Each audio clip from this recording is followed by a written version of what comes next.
Hello tout le monde, j'espère que vous allez bien. On se retrouve donc aujourd'hui pour une nouvelle vidéo. Alors on est déjà début septembre et j'avoue je suis un petit peu frustrée parce que l'été est passé à toute vitesse. Alors même s'il nous reste encore 21 jours à profiter, logiquement le temps va quand même être un petit peu moins de la partie. Alors moi en été je ne prends pas de congé. Du moins peut-être l'année prochaine, mais pour l'instant non. Ce qui fait que j'ai profité à fond de la maison, j'ai bossé pas mal aussi et ça va être les vacances dans un peu moins de 3 semaines. Alors une nouvelle fois je vais partir me promener un petit peu partout puisque je vais faire quand même 4 pays. Alors je vais à Londres et à Rome pour les 2 rares, ce qui fait que là c'est des pays on va dire habituel. Par contre en octobre je vais faire je pense le voyage de ma vie puisque j'ai toujours rêvé d'aller en Égypte et ça va se réaliser. Donc je vous avouerai que pour l'instant j'ai un petit peu du mal à y croire, surtout qu'en plus on va faire aussi Petra en Jordanie. Mais j'espère que ça va très bien se passer.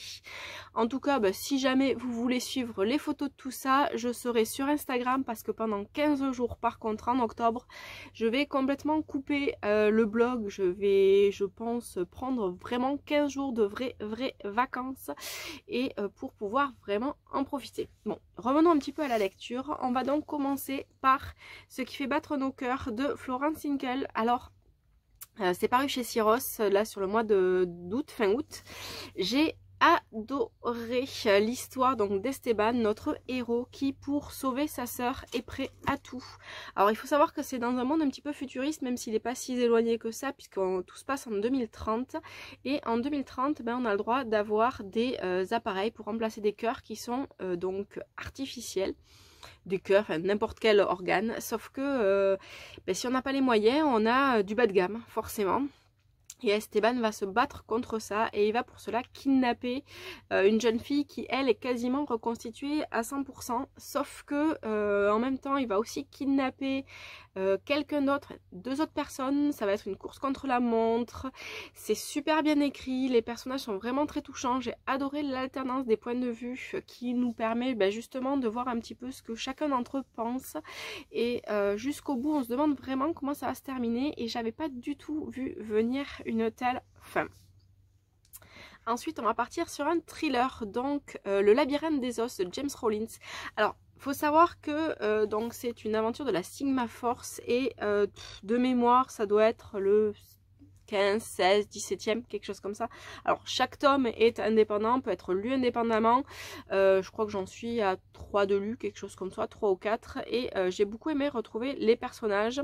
Alors il n'y a pas vraiment besoin d'avoir lu les précédents, donc comme je disais, pour tout comprendre, si ce n'est qu'il y a quand même des interactions entre les différents personnages, des couples qui se créent, qui se défont, donc c'est quand même important. Alors cette fois-ci, on va partir à la, comment dire, à la recherche du passé de l'homme et au travers donc de une mystérieuse, c'est donc l'image qui est là, dans une mystérieuse grotte, ils vont découvrir des choses qui laissent présager un passé qui a été très riche, une mixité qui a été très riche et qui nous a créés tels que nous sommes aujourd'hui.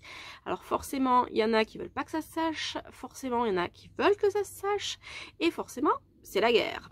Donc c'est un thriller vraiment super efficace. Alors ça fait quand même pas loin de 600 pages et franchement c'est le genre d'histoire que j'adore. Thriller ésotérique, si vous aimez ce genre, allez-y, James Rollins, je pense que vous ne serez pas déçus. Ensuite, on va passer sur un roman un peu plus marrant. Donc c'est L'habit ne fait pas le moineau de Zoé Brisby. Alors j'ai adoré cette histoire tout simplement parce que ça commence sur un gros quiproquo. Alex cherche quelqu'un pour covoiturer, pour se barrer en Belgique et Max cherche quelqu'un pour l'emmener en Belgique. Sauf que Alex pense que Max est un mec, Max pense qu'Alex est une fille. Donc forcément, ça démarre pas forcément bien. Surtout que Max, donc qui est Maxine, à un certain âge, elle va pour une certaine raison en Belgique, elle a tendance à mélanger complètement toutes les expressions de la langue française. Et alors c'est tendre, c'est doux, c'est mignon. Il y a aussi des sujets un peu plus sérieux qui sont abordés et l'autrice va jusqu'au bout nous tenir en haleine parce qu'on ne sait vraiment pas comment les choses vont se terminer. Donc c'est un roman qui à la fois fait sourire et à la fois serre un petit peu le cœur aussi. Certains passages sont un petit peu durs, mais globalement c'est des sourires en barre. Ensuite, parlant de sourire, donc je vais parler du deuxième tome de Strong Girls Forever. Donc en fait, dans ce deuxième tome, on a une deuxième narratrice, donc il peut être totalement lu indépendamment du premier, puisqu'ici, on va retrouver Amber qui part rejoindre sa mère aux États-Unis, qui a déménagé, l'a un peu laissé, et Amber a envie de régler ses problèmes avec sa mère. Sauf que rien ne va se passer comme elle l'imaginait, elle va rencontrer des gens, elle va réfléchir énormément, elle va se poser des questions sur sa relation avec sa mère, et j'ai trouvé ça super bien fait du début à la fin. Et l'autrice a réussi une nouvelle fois à me toucher comme dans le premier tome. Alors les sujets qui sont abordés dans ce second tome sont quand même moins sérieux, dans le sens où c'est plus relation mère-fille, c'est plus le premier amour, c'est plus ce genre de choses, donc c'est pas la maladie, mais j'ai trouvé ça quand même très intéressant dans le sens où notre héroïne va devoir apprendre à pardonner pour pouvoir aller de l'avant. Ensuite, donc, je vais vous parler de Malgré nous de Claire Norton. Alors, c'est un roman qui se dévoile petit à petit. Théo, notre héros, est marié à une fille, sauf qu'il sombre dans un burn-out total et il n'arrive pas à s'en remonter vraiment. Sa femme doit partir pour un voyage en Amérique du Sud et au dernier moment, elle a l'idée de pas partir, mais il la pousse quand même à partir parce que c'est très important pour elle, sauf que c'est le drame quand l'avion se crache. Et alors là, vous ne pouvez absolument pas vous attendre à l'histoire que l'autrice va vous raconter parce qu'il faut vraiment la vivre pour la comprendre. Théo est un personnage vraiment très complexe. J'ai adoré le récit entre passé et présent puisque dans le présent, il sait des choses qu'il ne savait pas au moment où sa femme a disparu. Et ça va tout chambouler. Alors c'est triste, c'est heureux, j'ai pleuré beaucoup encore. Et forcément on se pose énormément de questions sur quelle va être la révélation. Et j'avais pas vu venir, mais alors du tout. Mais du tout. Et j'ai adoré être étonnée de cette manière et la façon dont les personnages vont chacun jouer leur propre rôle dans cette histoire qui est vraiment bluffante.